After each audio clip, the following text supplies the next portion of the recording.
देखिए, जिस तरह से पूरा देश जानता है,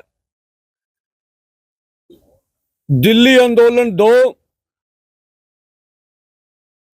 चलते हुए लगभग 11 महीने 3 दिन हो गए और डल्लेवाल जी का अमर अनशन आज 53वें दिन में पहुंच गया, 52वें दिन में, सॉरी। और इस समय जो कुछ भी घटा ये दुनिया जानती है। शंभू हो या खनौरी हो या रतनपुरा हो, वहां पर केंद्र की मोदी सरकार ने दीवारें निकालकर ये बड़े हाईवे बंद कर रखे हैं और ये पंजाब अथवा हरियाणा की आर्थिकता को चोट पहुंचा रहे हैं। ये देश के या उत्तर भारत के या पंजाब हरियाणा के व्यापारियों का नुकसान कर रहे हैं और जितने भी ट्रांसपोर्टर हैं उनका नुकसान कर रहे हैं। इसी के साथ साथ पहले जब मोदी सरकार ने हमारे ऊपर जुल्म किया, 70,000 से अधिक अर्धसैनिक फोर्स हरियाणा में लगाए गए। किसी भी किसान आंदोलन के ऊपर पहली बार हमने अर्धसैनिक फोर्सों का इस्तेमाल होते हुए नजर आया। इसी के साथ साथ 433 पहले आंदोलन में जख्मी हो गए। शहीद शुभकर्ण सिंह जी शहीद हुए और जब दूसरी बार हमने 16 और 18 को आंदोलन को तेज करते हुए दिल्ली की ओर पैदल कूच करने का निर्णय लिया, जब भाजपा के केंद्रीय मंत्री, भाजपा के सरकार के केंद्र सरकार के अटॉर्नी जनरल, हरियाणा सरकार के अटॉर्नी जनरल चिल्ला चिल्ला के बोलते थे अदालतों में कि ट्रॉली से खतरा है, ट्रॉली में कुछ बम बंदूकें हो सकती हैं। यह उनका आरोप रहा हमारे ऊपर। तो फैसला करके दोनों फोरमों ने पैदल जाने का निर्णय ले लिया और जब पैदल जाने की बात की तो फिर दोबारा जुल्म शुरू हो गया। रबड़ की गोलियां हो, हंजू गैस हो, चाहे पानी की बौछारें हो, इस तरह की जहरीली गैसें इस्तेमाल की सारा देश जानता है। हमें छोड़ दीजिए, प्रेस वालों को भी बख्शा नहीं गया, प्रेस को भी टारगेट करते रहे और उसमें भी लगभग 45 के करीब किसान जो हैं जख्मी हुए। शंभू बॉर्डर पर जब पैदल जथे 3 बार जा चुके हैं। इसी बीच एक किसान शंभू बॉर्डर के ऊपर पहले मोदी सरकार से दुखी होकर उन्होंने जहर निकला, दूसरे ने फिर जहर निकला। बेशक यहां हम स्पष्ट करना चाहेंगे कि ये खुदकुशी करने वाला रास्ता उचित नहीं है। हमारे किसानों को ऐसा बिल्कुल नहीं करना चाहिए, आंदोलन पर विश्वास रखना चाहिए। यह भी हुआ। मोदी सरकार को किस तरह से उन्होंने टारगेट किया। अब 111 का जत्था कल खनौरी पर अमर अनशन पर बैठने के लिए जा रहा था। जैसे पुलिस फोर्स ने वहां दबिश दी, दबाव पाने का यत्न किया, यह भी देश ने देखा। और आज फिर हम लोग, जो मोदी सरकार अभी मन बनाकर बैठी है, ये कहने की बातें हैं जो भाजपा के प्रवक्ता चैनलों पर बोल रहे हैं। हम वार्ता के लिए तैयार हैं, हम बातचीत के तैयार हैं, हम लोग बातचीत करना चाहते हैं। पंजाब के प्रवक्ता खास करके हम 5 फसलें दे रहे थे, माने नहीं, किसी लीडर का नाम लेते हैं, ये झूठ बोल रहे हैं, असत्य बोल रहे हैं। कौन सी 5 फसलें? क्यों देश को गुमराह करते हो? आप कॉन्ट्रैक्ट फार्मिंग बोल के गए थे, पीयूष गोयल जी का बयान है। तो कभी भी दोनों फॉर्म कॉन्ट्रैक्ट फार्मिंग का कभी भी समझौता नहीं करेंगे। यह देश हित में, किसान मजदूर के हित में नहीं है जो बोला जा रहा है। और जो हमने देखा था, जो केंद्र के मंत्री जो बोल रहे थे, आपने जब प्रेस ने बोला भी आप वार्ता करोगे, तो बोला भी हरियाणा का फीडबैक नहीं देखा आपने। तो हमें तो बहुत, किसान तो हमारे से खुश हैं। तो ये इलेक्शन जीत लेने की जो बात है, ये भाजपा के ऊपर भारी पड़ रही है। उनका ये मानना भी हमें और कुछ नहीं, हम तो इलेक्शन जीत रहे हैं। इसके बारे में सब हमारा निर्णय है दोनों फोरमों का। इलेक्शन कौन जीते कौन हारे ये हमारा विषय नहीं है। इलेक्शन भारत में मुद्दों पे आधारित नहीं होते हैं। यहां धन बल, बाहुबल और इसी के साथ साथ एक परसेप्शन बनाकर इलेक्शन जीते जाते हैं। और जहां कल संघ के मुखिया बोल रहे थे कि 1947 में राजनीतिक आजादी आई, अगर आप अपने देश के वासियों को, जो 140 करोड़ हैं, उनकी आर्थिक विकास को पीछे रखकर, उनके मौलिक अधिकारों को पीछे रखकर इस राजनीति पर टिकेंगे भी हर मस्जिद के नीचे आपको शिवलिंग नजर आए, आप हिंदू मुसलमान की राजनीति के नाम पर देश में इलेक्शन जीतकर ये बोलेंगे देश पूरा खुश है, तो ये भारत इस तरह का मुल्क नहीं रहा। यहां सभी धर्म मिलजुल के रहते रहे हैं, बड़ा सौहार्दपूर्ण माहौल रहा है। और आज जो दोनों फोरमों ने फैसला किया है कि 21 जनवरी को चौथा जत्था 101 किसान मजदूर का पैदल दिल्ली की ओर शंभू बॉर्डर से कूच करेगा। और जिस तरह से हमने देखा कि अभी सरकार, हमें नहीं लगता है कि वो वार्ता के लिए मन बना रही है। और दोनों फोरमों का निर्णय था इस आंदोलन को हम और तेज करेंगे, तेज से तेज करेंगे। और हम आप चेतावनी देते, मोदी जी, आपके जीते जी आपकी सरकार में ही इस देश में एमएसपी लीगल गारंटी कानून बनेगा। ये पूरे भारत के 80 करोड़ किसान मजदूर की मांग है। ये देश के किसान मजदूर को कर्ज मुक्त आपकी सरकार को करना पड़ेगा, चाहे आदिवासियों की मांगे हो, चाहे मजदूर की नरेगा का सवाल हो। सभी मांगे ये देश हित में है। अगर मोदी सरकार इसे ये कहती है भी भारत में कोई लोकतंत्र है, तो पंजाब बंद देख लीजिए, 3 करोड़ पंजाबियों ने क्या संदेश दिया आपको। आप लोगों की आवाज का सम्मान करिए और किसान मजदूर की मांग मानिए, नहीं तो आंदोलन आने वाले समय में तेज से तेज होगा। या आप हमें मारोगे या फिर हमारी मांगे मानोगे, ये आपका निर्णय होगा।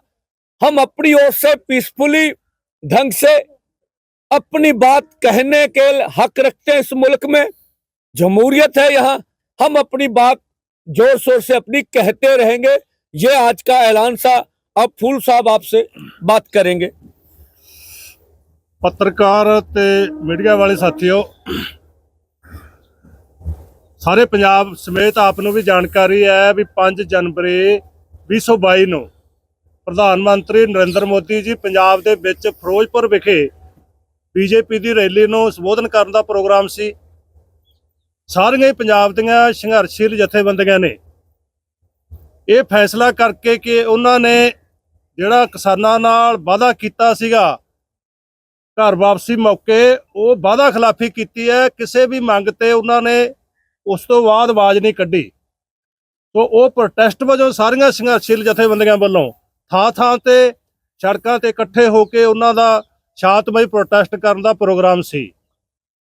इस दौरान ही उन्हों का पहला बठिंडों बाई एयर आउण का प्रोग्राम सी फिरोजपुर विखे, पर उन्होंने अचानक अपना जिहड़ा बाई एयर वाला रूट बदल के बाई रोड करता, जिस कारण मोगा फिरोजपुर रोड ते जो किसानां वालों प्रोटेस्ट वजों धरना चल रहा सी, उहदे विच ओह कोई जानकारी नहीं सी, अपने आप घिर गए। कोई बिच भी नहीं गए जिथे वो धरना प्रोटेस्ट चल रहा सीगा। वो तो घट्टो घट्ट 1 किलोमीटर पिछे प्यारेआणा पिंड दा पुल वजदा, उत्थे ओह कुछ ਮਿੰਟ ਰੁਕਣ ਤੋਂ ਬਾਅਦ 15-20 ਮਿੰਟ ਰੁਕਣ ਤੋਂ ਬਾਅਦ ਵਾਪਸ ਚਲੇ ਗਏ। ਬਠਿੰਡੇ ਆ ਕੇ ਉਹਨਾਂ ਨੇ ਬਿਆਨ ਦਿੱਤਾ ਬਈ ਮੈਂ ਮਸਾਂ ਜਾਨ ਬਚਾ ਕੇ ਉੱਥੋਂ ਮੁੜਿਆ ਆਪਣਾ ਰੈਲੀ ਚੋਂ, ਜਿਹਦੇ ਇਸ ਕਰਕੇ ਨਾਲ ਇਹ ਵੀ ਸੀਗਾ ਵੀ ਜਿਨ੍ਹਾਂ ਨੇ ਅੰਦੋਲਨਕਾਰੀ ਹੈ ਜਾਂ ਅਧਿਕਾਰੀ ਹੈ ਉਹਨਾਂ ਦੇ ਕਾਰਵਾਈ ਹੋਵੇ। ਪਰ ਉਸ ਸਮੇਂ ਦੇ ਮੁੱਖ ਮੰਤਰੀ ਚਰਨਜੀਤ ਚੰਨੀ ਜੀ ਨੇ ਉਸੇ ਮੌਕੇ ਸਾਫ਼ ਕਰਤਾ ਸੀਗਾ ਵੀ ਕੋਈ ਤੁਹਾਡੇ ਤੇ ਕਿਸੇ ਨੇ ਡਲਾ ਨਹੀਂ ਮਾਰਿਆ, ਫੁੱਲ ਵੀ ਨਹੀਂ ਮਾਰਿਆ, ਕੋਈ ਤੁਹਾਡੇ ਲਾਗੇ ਨਹੀਂ ਆਇਆ, ਇਸ ਕਰਕੇ ਵੀ ਅਸੀਂ ਕਾਰਵਾਈ ਕਿਹਦੇ ਤੇ ਕਰ ਦਈਏ, ਕਿਸੇ ਤੇ ਕਾਰਵਾਈ ਕਰਨ ਦੀ ਲੋੜ ਨਹੀਂ। ਪਰ ਉਹਨਾਂ ਨੇ ਪੰਜਾਬ ਸਰਕਾਰ ਦੀ ਪੁਲਿਸ ਨੇ ਉਸ ਮੌਕੇ ਸਿਰਫ ਅਣਪਛਾਤਿਆਂ ਤੇ ਇੱਕ ਸਿੰਪਲ FIR ਥਾਣਾ ਕੁਲਗੜੀ ਜ਼ਿਲ੍ਹਾ ਫਿਰੋਜ਼ ਦੇ ਵਿੱਚ ਦਰਜ ਕਰਕੇ ਰੱਖ ਲਈ। ਉਸ ਤੋਂ ਬਾਅਦ ਕੁਝ ਸਮੇਂ ਬਾਅਦ ਉਹਦੇ ਵਿੱਚ 25 ਵਿਅਕਤੀ ਉਹਨਾਂ ਨੇ ਇੱਕ ਟ੍ਰੈਫਿਕ ਰੋਕਣ ਦੀ ਧਾਰਾ ਦੇ ਤਹਿਤ, ਛੋਟੀ ਧਾਰਾ ਦੇ ਤਹਿਤ ਥਾਣਾ ਕੁਲਗੜੀ ਦੇ ਵਿੱਚ 25 ਆਗੂ, ਜਿਨ੍ਹਾਂ ਦੇ ਵਿੱਚ ਸਾਡਾ VKG ਕ੍ਰਾਂਤੀਕਾਰੀ ਦਾ ਸੂਬਾ ਪ੍ਰਧਾਨ ਬਲਦੇਵ ਸਿੰਘ ਜੀਰਾ ਵੀ ਸ਼ਾਮਲ ਸੀਗਾ, ਉਹਨਾਂ ਨੂੰ ਨਾਮਜ਼ਦ ਕਰਤਾ ਛੋਟੀ ਸਿੰਪਲ ਧਾਰਾ ਦੇ ਤਹਿਤ। ਉਸ ਤੋਂ ਬਾਅਦ ਐ ਸਮਝ ਲਓ 2022 ਜਨਵਰੀ, ਹੁਣ 2025 ਆ ਗਈ, 3 ਸਾਲ ਬੀਤ ਗਏ, ਕੋਈ ਉਹਦੇ ਤੇ ਕਾਰਵਾਈ ਨਹੀਂ ਹੋਈ। ਪਰ ਹੁਣ ਪੰਜਾਬ ਸਰਕਾਰ ਨੇ ਕੇਂਦਰ ਸਰਕਾਰ ਦੇ ਦਬਾਅ ਥੱਲੇ ਆ ਕੇ ਜਾਂ ਸੁਪਰੀਮ ਕੋਰਟ ਦੇ ਦਬਾਅ ਥੱਲੇ ਆ ਕੇ ਪੰਜਾਬ ਸਰਕਾਰ ਦੀ ਪੁਲਿਸ ਨੇ ਉਹਦੇ ਵਿੱਚ 307 ਧਾਰਾ, ਇਰਾਦਾ ਕਤਲ ਦੀ ਧਾਰਾ ਜੋੜ ਕੇ ਉਹਨਾਂ ਆਗੂਆਂ ਦੇ ਜਿਹੜੇ 25 ਤੇ ਉਹਨਾਂ ਨੇ ਨਾਮਜ਼ਦ ਕੀਤੇ ਸੀਗੇ, ਉਹਨਾਂ ਦੇ ਗ੍ਰਿਫਤਾਰੀ ਵਾਰੰਟ ਜਾਰੀ ਕਰਤੇ। ਸੋ ਇਸ ਕਰਕੇ ਅਸੀਂ ਦੋਨੇ ਫੋਰਮਾਂ ਵੱਲੋਂ ਅੱਜ ਦੀ ਪ੍ਰੈਸ ਕਾਨਫਰੰਸ ਦੇ ਵਿੱਚ ਜਿੰਨੀਆਂ ਵੀ ਸੰਘਰਸ਼ੀਲ ਜਥੇਬੰਦੀਆਂ ਉਹਦੇ ਵਿੱਚ ਸ਼ਾਮਲ ਸੀ, ਸਾਰੀਆਂ ਵੱਲੋਂ ਪੰਜਾਬ ਸਰਕਾਰ ਦੀ ਤੇ ਪੰਜਾਬ ਸਰਕਾਰ ਦੀ ਪੁਲਿਸ ਦੀ ਇਸ ਕਾਰਵਾਈ ਦੀ ਨਿਖੇਧੀ ਕਰਦੇ ਆ, ਕਿਉਂਕਿ 307 ਧਾਰਾ ਉਦੋਂ ਲੱਗਦੇ ਹੁੰਦੇ ਜਦੋਂ ਕੋਈ ਕਿਸੇ ਦੇ ਸੱਟ ਵੱਜੀ ਹੋਵੇ, ਜਾਨਲੇਵਾ ਸੱਟ ਵੱਜੀ ਹੋਵੇ, ਕੋਈ ਉੱਥੇ ਟਕਰਾਈ ਨਹੀਂ ਹੋਇਆ। ਸੋ ਇਸ ਕਰਕੇ ਬਿਲਕੁਲ ਪੋਲੀਟੀਕਲ ਬੇਸ ਤੇ, ਕੋਈ ਇਹਦਾ ਲੀਗਲ ਬੇਸ ਹੈ ਨਹੀਂ। ਪੋਲੀਟੀਕਲ ਬੇਸ ਤੇ ਸੈਂਟਰ ਸਰਕਾਰ ਚਾਹੁੰਦੀ ਹੈ ਵੀ ਜਿਹੜੇ ਆਗੂ ਇਹ ਦਿੱਲੀ ਕਿਸਾਨ ਅੰਦੋਲਨ ਭਾਗ 2 ਦੇ ਵਿੱਚ ਜੁਟੇ ਹੋਏ ਹੈ, ਇਹ ਅੰਦੋਲਨ ਰੋਜ਼ ਆਪਣੀਆਂ ਸਿਖਰਾਂ ਛੂਹ ਰਿਹਾ, ਵੀ ਉਹਨਾਂ ਨੂੰ ਉਲਝਾਇਆ ਜਾਵੇ ਕਿਸੇ ਲੋਟ, ਉਹ ਅੰਦੋਲਨ 'ਚ ਭਾਗ ਨਾ ਲੈ ਸਕਣ। ਸੈਂਟਰ ਸਰਕਾਰ ਦੀ ਨੀਤ ਹੈ, ਪਰ ਪੰਜਾਬ ਸਰਕਾਰ ਉਹਦਾ ਵਿਰੋਧ ਕਰਨ ਦੀ ਬਜਾਏ ਉਹਦੇ ਪਦ ਚਿੰਨ੍ਹਾਂ ਤੇ ਚੱਲਦੇ ਹੋਏ ਅੱਖਾਂ ਮੀਚ ਕੇ ਉਹ 307 ਦਾ ਪਰਚਾ ਦਰਜ ਕਰਕੇ ਵਾਰੰਟ ਜਾਰੀ ਕਰ ਰਹੀ ਹੈ। ਅਸੀਂ ਅੱਜ ਦੀ PC 'ਚ ਕਹਿੰਦੇ ਆ ਵੀ ਪੰਜਾਬ ਸਰਕਾਰ ਤੇ ਪੰਜਾਬ ਦੀ ਪੁਲਿਸ ਸਾਡੇ ਆਗੂਆਂ ਤੋਂ ਆਪਣਾ ਹੱਥ ਹੈ, ਗ੍ਰਿਫਤਾਰੀ ਵਾਲਾ ਹੱਥ ਹੈ, ਪਿੱਛੇ ਰੱਖੇ, ਤੇ ਨਹੀਂ ਜੇ ਉਹ ਇੱਧਰ ਨੂੰ ਗ੍ਰਿਫਤਾਰੀਆਂ ਕਾਰੋਬਾਰ ਨੂੰ ਵਧਣਗੇ ਤਾਂ ਇਹਦਾ ਜਿਹੜਾ ਹੈਗਾ ਸਮੁੱਚੇ ਪੰਜਾਬ ਦੇ ਕਿਸਾਨਾਂ ਵੱਲੋਂ, ਜਥੇਬੰਦੀਆਂ ਵੱਲੋਂ ਡਟ ਕੇ ਵਿਰੋਧ ਕੀਤਾ ਜਾਊਗਾ। ਵਾਹਿਗੁਰੂ ਜੀ ਕਾ ਖਾਲਸਾ, ਵਾਹਿਗੁਰੂ ਜੀ ਕੀ ਫਤਿਹ। लॉन्चमेंट कर दी पंजाबी। अब मीडिया साथियों के सवाल आते जा रहे हैं पिछले कुछ दिनों से, उनका जवाब भी जो एकता बनती जा रही है वही है, और जो समस्याएं भी इस वक्त खड़ी हैं वो सभी किसान जथेबंदियों की एकता से संबंधित थी। लेकिन आप देखिए जिस हिसाब से आपने 9 की रैली देखी, SKM की, KMM की, SKM नॉन पॉलिटिकल की, उसका असर अब पंजाब से और हरियाणा से बाहर होता जा रहा है। अब जो कॉलें दी जाएंगी 18 तारीख की और बड़ी घोषणा के बाद, उसके अंदर मध्य प्रदेश और राजस्थान के अंदर GKS, पूर्वी राजस्थान किसान मजदूर समिति और आदिवासी परिवार, उनकी तरफ से उनको बराबर किया जाएगा। और जो भी ट्रैक्टरों के बताया नहीं जाता मीडिया द्वारा, 150 ब्लॉकों के अंदर जब पिछली बार ज्ञापन दिए गए थे पंजाब हरियाणा में, आदिवासी क्षेत्रों में 13 जिलों के अंदर बराबर ज्ञापन दिए गए थे, और अब जो अनाउंसमेंटें की जाएंगी वे बराबर मध्य प्रदेश और राजस्थान के अंदर उनको किया जाएगा, उनका क्रियान्वयन किया जाएगा। और जैसे फूल साहब ने बताया कि 3 साल पुराने केस में जहां की 1.5 किलोमीटर तक कोई मौजूद नहीं था, उन पे 307 लगाई गई। तो परसों ही गंगानगर के अंदर हमारी नहरों में पानी चोरी होता है, तो हमारी यूनियन के लोग जो रात को पानी चोरी रोकने जाते हैं, वहां भाजपा सरकार ने भी उनके ऊपर 307 अटेम्प्ट टू मर्डर का केस दर्ज किया है। तो ये आवाज दबाने का काम सिर्फ पंजाब में नहीं, जहां जहां कोई भी संघर्षशील व्यक्ति अपनी आवाज उठा रहा है, सोयाबीन की लड़ाई मध्य प्रदेश में हुई, वहां पर भी उनके ऊपर सीधा अटेम्प्ट टू मर्डर के केस दर्ज किए जाते हैं। तो ये एक साइन है कि सरकारें किस तरह दबाना चाहती हैं। लेकिन अब जो किसान जथेबंदियों के जो हमारे लीडर साहिबान ने उसकी जो एकता की कोशिशें तेज की हैं, जिनके आपको नतीजे अब कुछ दिनों में दिखते चले जाएंगे, और ये जो चाहे वो नॉन पॉलिटिकल फोरम है या हमारा केएमएम फोरम है, यहाँ से जो तेज करने की घोषणा है इसको आंदोलन को, वो सरकार उसको लाइटली ना ले, केंद्र सरकार उसको लाइटली ना ले। अब कोई भी नुकसान भुगतने को तैयार है और इस संघर्ष को आगे बढ़ाया जाएगा हर स्टेट के अंदर। ਸਾਹਿਬ ਨੇ ਤੁਹਾਨੂੰ ਹਿੰਦੀ 'ਚ ਦੱਸਿਆ, ਉਹਦੀ ਪੰਜਾਬੀ ਦਾ ਅਨੁਵਾਦ ਕਰਦੇ ਆ। 6, 8 ਤੇ 14 ਦਸੰਬਰ ਨੂੰ ਜੋ ਇੱਥੋਂ ਆਪਾਂ ਸਟੇਜ ਤੋਂ ਸ਼ੰਭੂ ਬਾਰਡਰ ਤੋਂ ਦਿੱਲੀ ਵੱਲ ਨੂੰ 3 ਜਥੇ ਕੂਚ ਕੀਤੇ ਸੀਗੇ ਔਰ ਬੜੇ ਪੀਸਫੁਲੀ, ਬੜੇ ਸ਼ਾਂਤਮਈ ਤਰੀਕੇ ਦੇ ਨਾਲ ਉਹ 101 ਜਥੇ ਜਿਹੜੇ ਨੇ ਉਹ ਅੱਗੇ ਵਧੇ। ਔਰ ਇਸੇ ਹੀ ਤਰੀਕੇ ਦੇ ਨਾਲ ਜੋ ਦੋਨਾਂ ਫੋਰਮਾਂ ਦੇ ਵਿੱਚ ਪਾਸ ਹੋਇਆ, ਉਹ 21 ਜਨਵਰੀ ਨੂੰ 101 ਕਿਸਾਨਾਂ ਦਾ ਜਿਹੜਾ ਜਥਾ ਹੈਗਾ ਉਹ ਅੱਗੇ ਦਿੱਲੀ ਵੱਲ ਨੂੰ ਕੂਚ ਕਰੇਗਾ। ਔਰ ਨਾਲ ਦੀ ਨਾਲ ਉਹਨਾਂ ਦੀ ਅਗਵਾਈ ਸਰਦਾਰ ਮਨਜੀਤ ਸਿੰਘ ਜੀ ਰਾਏ, ਸੂਬਾ ਪ੍ਰਧਾਨ ਬੀਕੇਯੂ ਦੁਆਬਾ, ਔਰ ਦਾਸ ਬਲੌਂਗ ਸਿੰਘ ਬਹਿਰਾਮ ਕੇ, ਸੂਬਾ ਪ੍ਰਧਾਨ ਬੀਕੇਯੂ ਬਹਿਰਾਮ ਕੇ ਕਰਨਗੇ। ਔਰ ਅੱਗੇ ਜਿਸ ਤਰ੍ਹਾਂ ਸਰਕਾਰਾਂ ਨੇ ਪਿਛਲੇ ਜਿਹੜੇ ਸਾਡੇ 3 ਜਥੇ ਗਏ ਸੀਗੇ, ਉਹਨਾਂ ਦੇ 3 ਦਰਜਨ ਦੇ ਕਰੀਬ ਪ੍ਰਸ਼ਾਸਨ ਨੇ ਉਹਨਾਂ ਨੂੰ ਫੱਟੜ ਕੀਤਾ ਸੀਗਾ, ਇੰਜਰਡ ਕੀਤਾ ਸੀਗਾ। ਤੇ ਮੈਂ ਕਹਾਂਗਾ ਦੇਸ਼ ਦਾ ਕਿਸਾਨ ਜਿਹੜਾ ਉਹ ਬੜਾ ਸ਼ਾਂਤਮਈ ਤਰੀਕੇ ਦੇ ਨਾਲ ਪੀਸਫੁਲ ਹੋ ਕੇ ਅੱਗੇ ਨੂੰ ਵੱਧਦਾ। ਤੇ ਔਰ ਇਹਨਾਂ ਲੋਕਾਂ ਦੇ ਕਹਿਣ ਦੇ ਉੱਪਰ ਹੀ ਜਿਹੜਾ ਇਹ ਕਹਿੰਦੇ ਸੀ ਕਿ ਵੀ ਅੱਗੇ ਅਸੀਂ ਜਾਣ ਨੂੰ ਕੋਈ ਤੁਹਾਨੂੰ ਰੋਕ ਨਹੀਂ ਸਕਦਾ, ਤੇ ਪੈਦਲ ਤੁਸੀਂ ਜਾ ਸਕਦੇ ਹੋ, ਤੇ ਪੈਦਲ ਚੱਲਣ ਤੋਂ ਵੀ ਅੱਗੇ ਜਾਣ ਤੋਂ ਰੋਕਿਆ ਜਾ ਰਿਹਾ ਹੈ। ਤੇ ਇਸ ਪਰੋਂ ਅਸੀਂ 21 ਜਨਵਰੀ ਨੂੰ ਇੱਥੋਂ ਅੱਗੇ ਵਧਾਂਗੇ। ਅੱਗੇ ਸਰਕਾਰ ਦੀ ਹੈਗੀ ਆ ਵੀ ਕਿਸ ਤਰੀਕੇ ਨਾਲ ਕੀ ਗੱਲਬਾਤ ਚੱਲਦੀ ਆ, ਕੀ ਨਹੀਂ ਕਰਦੀ ਹੈਗੀ। ਅਸੀਂ ਇੱਥੋਂ ਦੇਸ਼ ਦੇ ਪ੍ਰਧਾਨ ਮੰਤਰੀ ਨੂੰ, ਦੇਸ਼ ਦੇ ਖੇਤੀਬਾੜੀ ਮੰਤਰੀ ਨੂੰ ਹੋਰ ਜ਼ੋਰ ਅਪੀਲ ਕਰਦੇ ਹਾਂ ਕਿ ਦੂਜੇ ਪਾਸੇ ਜਗਜੀਤ ਸਿੰਘ ਡੱਲੇਵਾਲ ਅੱਜ ਲਗਾਤਾਰ 52 ਦਿਨ ਤੋਂ ਮਰਨ ਵਰਤ ਤੇ ਬੈਠੇ ਹੋਏ ਨੇ, ਔਰ ਕੱਲ ਤੋਂ 111 ਕਿਸਾਨ ਜਿਹੜੇ ਨੇ ਉਹ ਮਰਨ ਵਰਤ ਤੇ ਬੈਠ ਚੁੱਕੇ ਨੇ। ਉਹ ਸਰਕਾਰ ਨੂੰ ਹੁਣ ਗੱਲਬਾਤ ਜਿਹੜੀ ਉਹ ਸ਼ੁਰੂ ਕਰਨੀ ਚਾਹੀਦੀ ਆ। ਸਾਡੇ ਦਰਵਾਜ਼ੇ ਹਮੇਸ਼ਾ ਖੁੱਲੇ ਨੇ, ਅਸੀਂ ਗੱਲਬਾਤ ਕਰਨ ਵਾਸਤੇ ਤਿਆਰ ਹੈਗੇ ਆ।